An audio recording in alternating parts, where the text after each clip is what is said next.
Lugcine lifikile usuku lokuvela kukaMengameli uRamaphosa eKhomishaneni kaZondo ngemva kokuhlehiswa amahlandla ambalwa. Esitatimendeni sakhe sokuvula, uMengameli we-ANC wavumile amaphutha athile enziwe iqembu elibusayo. An important aspect of the ANC's approach to corruption over the years is a recognition of the extent to which some ANC leaders and members were advertently and inadvertently complicit in corrupt action.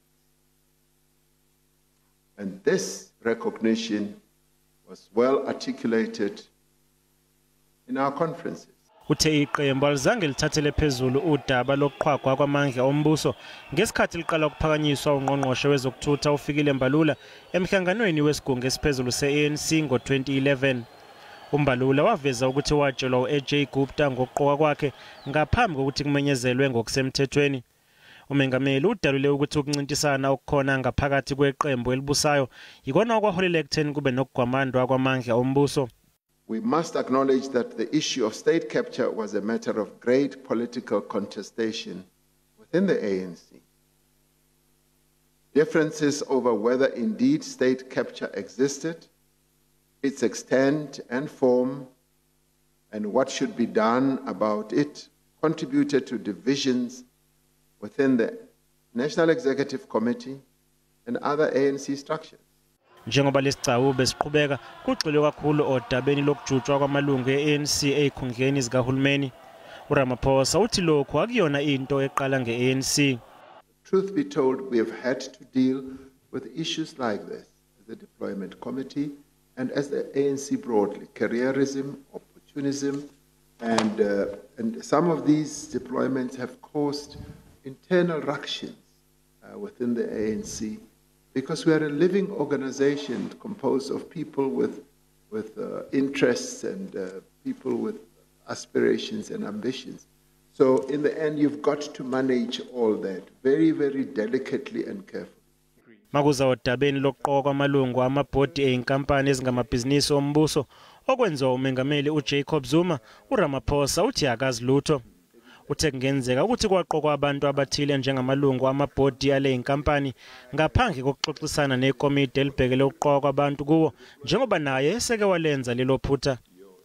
Odabeni lokuxhasa kwamaqembu ezombusazwe ngemali uthe iqembu alemukela imixhaso enenhlese yenkohlakalo.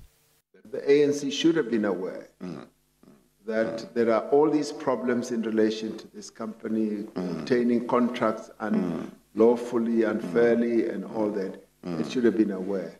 So it is one of those issues that I will address myself. Yes, yes. Isiccawu siyaqhubeka kusasa. Ngesikhathi uMengameli Ramaphosa ephoswa ngembuzo eKhomishaneni ephenya ngezinsolo zokugwamandwa kwamandla oMbuso bekunembhikisho ngaphandle. Today is the time for President Ramaphosa to tell the nation the truth, because in our own understanding, he has sold out. ANC has sold out. It was during his presidency that lots and lots of the monies of the people of South Africa were taken and given to people such as the Guptas. The president must just come out and tell South Africans the truth, to say what is he going to do as the party leader, but also as the president of the country for those who are especially in the court or accused of corruption. Ukujutshwa kwamalungu eqembu elibusayo ejutshele ezikhundleni zikahulumeni kubuziwe ngakho. Tabled a bill in the National Assembly. Dr. Leon Schreiber's tabled. He's our Shadow Minister of Public Services and Public Service Administration.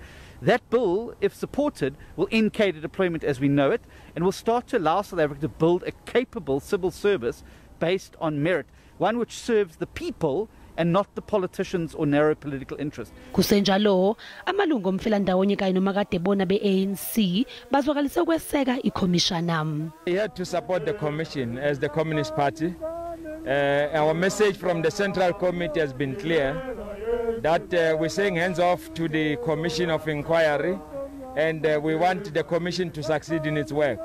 And we're happy today that the president of the ANC is here leading by example. I think what must, at least we must really acknowledge, is that he is showing leadership and a sense of accountability.